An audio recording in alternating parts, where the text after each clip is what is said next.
महेशम् विश्वाधारम् गगन सदृशम् मेघवर्णम् शुभाङ्गम् लक्ष्मीकान्तम् कमलनयनम् योगिधृध्यानगम्यम् वन्दे विष्णुम् भवभयहरम् सर्वलोकैकनाथम् मेघश्यामम् पीतकौशेयवासम् श्रीवत्साङ्कम् कौस्तुभोद्भासिताङ्गम् पुण्योपेतम् पुण्डरीकायताक्षम् विष्णुम् वन्दे सर्वलोकैकनाथम्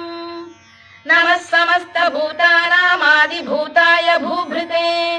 अनेकरूपरूपाय विष्णवे प्रभविष्णवे सशङ्खचक्रम् सकिरीटकुण्डलम् सपीतवस्त्रम् सरसीरुहेक्षणम् सहारवक्षस्थलशोभिकौस्तुभम् नमामि विष्णुम् शिरसा चतुर्भुजम्